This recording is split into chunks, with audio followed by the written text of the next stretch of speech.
ನಮಸ್ಕಾರ ವೀಕ್ಷಕರೇ, ನೀವು ನೋಡ್ತಾ ಇದ್ದೀರಾ ವಿಶ್ವವಾಣಿ ಮನೆ. ನಾನು ಕೇಶವ್ ಪ್ರಸಾದ್. ವೀಕ್ಷಕರೇ, ಈ ಎಪಿಸೋಡ್ನಲ್ಲಿ ನಾವು ವೇಗವಾಗಿ ಬೆಳೀತಾ ಇರುವಂತಹ 5 PSU ಸ್ಟಾಕ್ಸ್ ಬಗ್ಗೆ ಸಾಕಷ್ಟು ಉಪಯುಕ್ತ ಮಾಹಿತಿಯನ್ನು ತಿಳಿದುಕೊಳ್ಳೋಣ. 2026ರ ವಾಚ್ ಲಿಸ್ಟ್ಗೆ ಇವುಗಳನ್ನು ನೀವು ಸೇರಿಸಿಕೊಳ್ಬಹುದು. ಈಕ್ವಿಟಿ ಮಾಸ್ಟರ್ ಈ ಪಟ್ಟಿಯನ್ನು ರಚಿಸಿದೆ. ವೀಕ್ಷಕರೇ, ಸಾರ್ವಜನಿಕ ವಲಯದ ಈ ಕಂಪನಿಗಳು ಕಳೆದ ಕೆಲವು ವರ್ಷಗಳಿಂದ ಮುಖ್ಯವಾಗಿ 2023ರಿಂದೀಚೆಗೆ ಉತ್ತಮವಾದ ಪರ್ಫಾರ್ಮೆನ್ಸ್ ಕೊಡ್ತಾ ಇದೆ. ರಕ್ಷಣೆ, ವಿದ್ಯುತ್, ರೈಲ್ವೆ ಮೊದಲಾದ ಸೆಕ್ಟರ್ಗಳಲ್ಲಿ ರಚನಾತ್ಮಕ ಸುಧಾರಣೆ ಆಗ್ತಾ ಇದೆ. ಸಾರ್ವಜನಿಕ ವಲಯದ ಕಂಪನಿಗಳ ಪ್ರದರ್ಶನವು ಬಹಳ ಚೆನ್ನಾಗಿ, ಅಂದರೆ ಮುಖ್ಯವಾಗಿ BSU PSU ಇಂಡೆಕ್ಸ್ನಲ್ಲಿ ಪ್ರತಿಫಲನ ಆಗ್ತಾ ಇದೆ. 2023ರ ಆಗಸ್ಟ್ 25ರಲ್ಲಿ 11,549 ಅಂಕ ಗಳಿಸಿದ್ದ ಈ BSE PSU ಇಂಡೆಕ್ಸ್ ಕಳೆದ 2 ವರ್ಷಗಳಲ್ಲಿ 64% ಏರಿಕೆಯನ್ನು ದಾಖಲಿಸಿದೆ.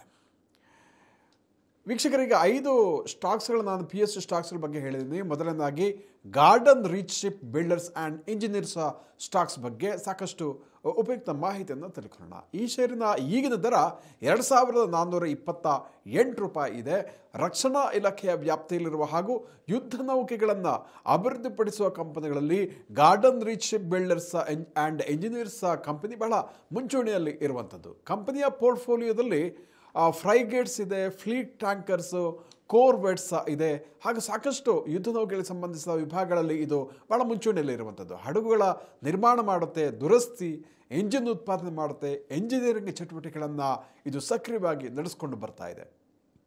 ಗಾರ್ಡನ್ ರೀಚ್ ಶಿಪ್ ಬಿಲ್ಡರ್ಸ್ ಕಳೆದ 3 ವರ್ಷಗಳಲ್ಲಿ 46.6% ಸರಾಸರಿಯಲ್ಲಿ ಸೇಲ್ಸ್ ಗ್ರೋತ್ ರೇಟನ್ನು ದಾಖಲಿಸಿದೆ. ನಿವ್ವಳ ಲಾಭದ CAGR ನೋಡಿದರೆ ಅದು ಕೂಡ ಚೆನ್ನಾಗಿದ್ದು 32.5% ಏರಿಕೆ ಆಗಿರುವಂಥದ್ದು. 2025ರ ಏಪ್ರಿಲ್ ಜೂನ್ ತ್ರೈಮಾಸಿಕದಲ್ಲಿ ಕಂಪನಿಯು 1,309 ಕೋಟಿ ರೂಪಾಯಿ ಆದಾಯ ಗಳಿಸಿದೆ. 120 ಕೋಟಿ ರೂಪಾಯಿ ನಿವ್ವಳ ಲಾಭವನ್ನು ಕೂಡ ಗಳಿಸಿದೆ. ಕಂಪನಿಯ ಆರ್ಡರ್ ಬುಕ್ ಕೂಡ ಬಹಳ ಉತ್ತಮವಾಗಿದೆ. ಇನ್ನು 2ನೇ ಷೇರ್ಗಳ ಬಗ್ಗೆ ಹೇಳೋದಿದ್ರೆ IREDA ಕಂಪನಿಯದ್ದು. IREDA ಅಂದರೆ Indian renewable energy development agency. ಈ PSU ಷೇರಿನ ಈಗಿನ ದರ 145 ರೂಪಾಯಿ. ಸಾರ್ವಜನಿಕ ವಲಯದ IREDA ಅಂದರೆ ಏನಿದು, ನಾನ್ ಬ್ಯಾಂಕಿಂಗ್ ಫೈನಾನ್ಷಿಯಲ್ ಇನ್ಸ್ಟಿಟ್ಯೂಷನ್ ಕಂಪನಿಯಾಗಿದ್ದು 1987ರಲ್ಲಿ ಸ್ಥಾಪನೆಯಾಗಿದೆ.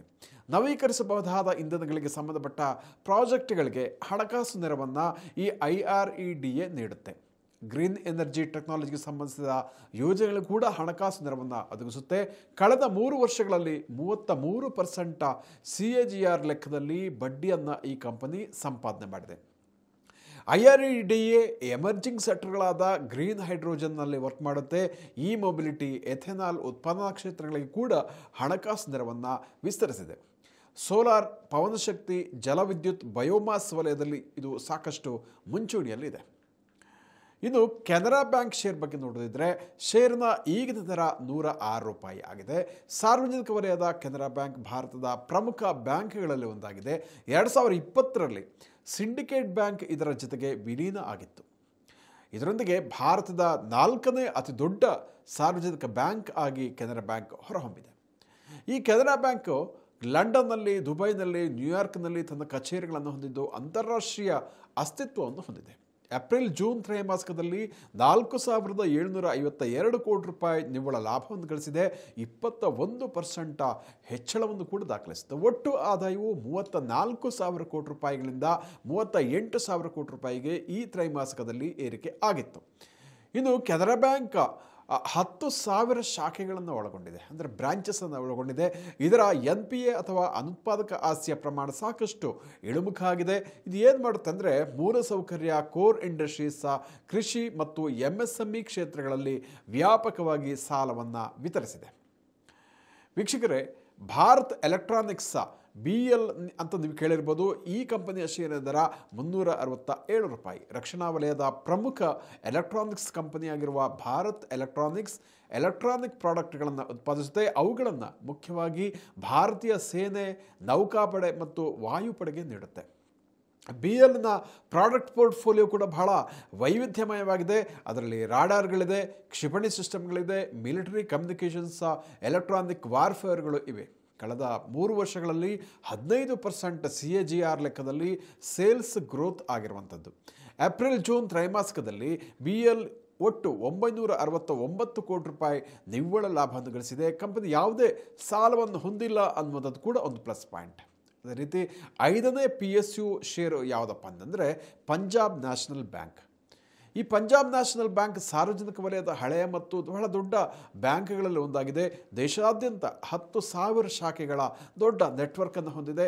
ಸಾವಿರಾರು ATMಗಳನ್ನು ಕೂಡ ಒಳಗೊಂಡಿದೆ. ಬ್ರಿಟನ್, ಹಾಂಗ್ಕಾಂಗ್, ದುಬೈ ಮೊದಲಾದ ವಿದೇಶಗಳ ನಾನಾ ಕಡೆಗಳಲ್ಲಿ ಶಾಖೆಗಳನ್ನು ಕೂಡ ಹೊಂದಿದೆ.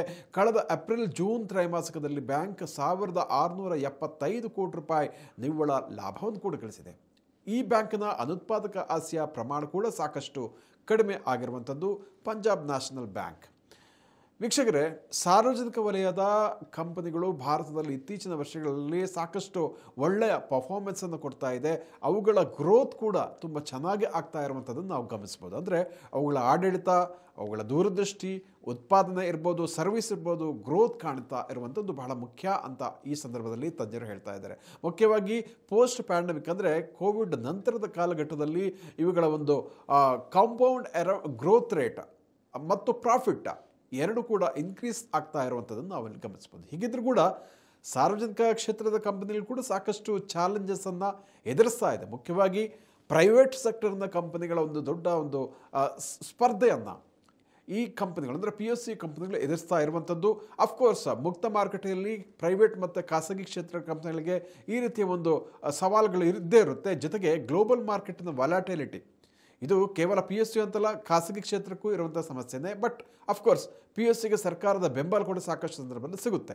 ಹಾಗಾಗಿ PSUನ ಗ್ರೋತ್ ಈಗ ಸಾಕಷ್ಟು ಹೂಡಿಕೆದಾರರಿಗೆ ಒಂದು ಅಟ್ರಾಕ್ಟಿವ್ ಆಗಿ ಕಂಡು ಬರ್ತಾ ಇದೆ. ಇಷ್ಟಾದರೂ ಕೂಡ ಇನ್ವೆಸ್ಟರ್ಸ್ ಅಂದರೆ ಇವುಗಳ ಸ್ಟಾಕ್ಗಳಲ್ಲಿ ಇನ್ವೆಸ್ಟ್ ಮಾಡೋರು ಕಣ್ಮುಚ್ಕೊಂಡು ಇನ್ವೆಸ್ಟ್ ಮಾಡಬಾರ್ದು.